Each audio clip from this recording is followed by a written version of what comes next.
Ang napili ng Lakers sa NBA draft noong nakaraan si Sergio De La Ria ng Spain. Hindi ko sigurado kung tama bigkas ko dun, na agad naman tinrade din ng Lakers papuntang Knicks na may kasamang cash consideration para dito kay Cameron Carr. Na ang ginawa naman ng Knicks, tinrade nila papuntang Dallas Mavericks kapalit ang multiple second round pick. 2 beses na trade agad itong si De La Ria. At saktong napunta pa siya ng Dallas na tunog JJ Barea yung pangalan niya. Sa araw din di umano ng draft, nanalo siya sa Liga ACB ng championship. At multiple MVP award din ang nakuha niya sa Spanish League. 6'5 na point guard at shooting guard based din kay Masai Ujiri, hindi nila idadraft and stash si De La Ria.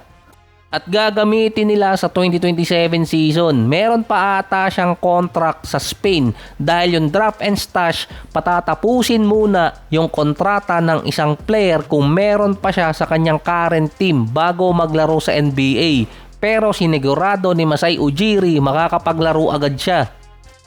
Based sa report, ang target talaga ng Lakers na makuha si Cameron Carr. Kaso nauna kasi ang Knicks sa draft board kaya sila ang kumuha. Imbes na isang big man ang kunin ng Lakers, isang guard na naman na loaded na rin ng gwardiya yung LA.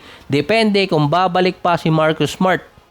Dahil mukhang delikado na naman yung isa sa mga player ng Lakers na mapunta ng Houston. Nakalimutan ko yung isang player na pumunta din ng Rockets eh. Sa ngayon kasi, hinihiritan di umano ni Coach Ime itong si Marcus Smart na pumunta ng Houston.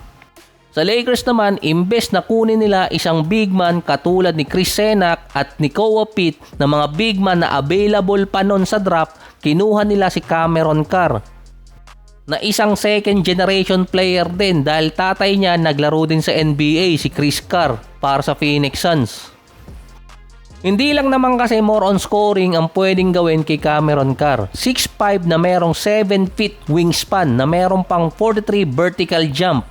Dahil sa wingspan at taas din ng talon niya, pwede siya sa perimeter defense. Anong kinalaman ng taas ng talon niya? Dahil isa din siya sa best shot blocker na guard. Ang perimeter defense kasi yung kulang sa Lakers para di umano makover si Luka sa defensive side. Sa 3 taon sa college nitong si Cameron Carr, meron siyang 13 points, 4 rebounds, 2 assists, 48 and 36%. Pero last season sa Baylor, meron siyang almost 19 points, 6 rebounds, 2 assists, 1 steal at 1.3 blocks per game. Mas mataas pa ang block average niya sa college kumpara kay DeAndre Ayton.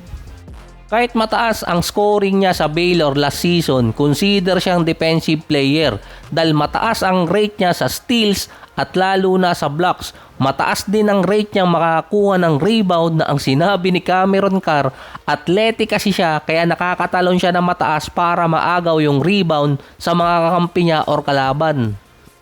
Sa Lakers pa, may 2 players ang na-drop dati sa first round na parang hindi nila napakinabangan. Sa technicality, hindi nila na-drop itong si Cameron Carr.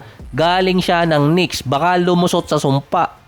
Dahil yung mga scout, tinawag nilang worst draft itong si Cameron Carr. Kasi nga, no sense na kunin siya ng Lakers. Hindi naman sila kulang sa gwardiya, pero sila ang may sabi niyan. Nagulat din kasi yung mga scout sa ginawa ng Lakers na another guard yung nilagay kesa desire ni Luka na i-improve ang front court. Baka naman kukuha sa free agency. Ang tanong pa doon kung kaya ba nilang i-improve si Cameron Carr na kilala ang Lakers na mas kumukuha ng player na ready to play. Based pa sa mga write-ups, baka maging trade asset lang ng Lakers itong si Cameron Carr until deadline. So far, meron 10 players ang Lakers. 7 lang doon ang merong guaranteed kasama si Bronny. Yung iba doon, may player option or kaya club option katulad ni Ayton, Smart at Nick Smith. 4 players lang ang natira sa 9-man rotation nitong si JJ Redick. Depende pa kung babalik si LeBron at si Rui. Kasama pa doon kung mariretain din ng Lakers si Kennard at itong si Marcus Smart. Kahit bumalik si Ayton dito sa Lakers, ayaw na sa kanya ng LA. At least merong pang room sa 9-man rotation itong si Cameron Carr. Pero nakadepende yon kung sino ang makukuha ng Lakers sa free agency. Based pa sa report, si Dalton at si Bando tinitrade na rin ng Lakers pero wala pa sa ngayong gustong kumuha. Isa pa doon, posibleng ipalit sa spot ni Bronny James itong si Cameron Carr. Dahil kapag umalis si LeBron sa Lakers, mawawala ng chance si Bronny sa rotation or spot sa Lakers.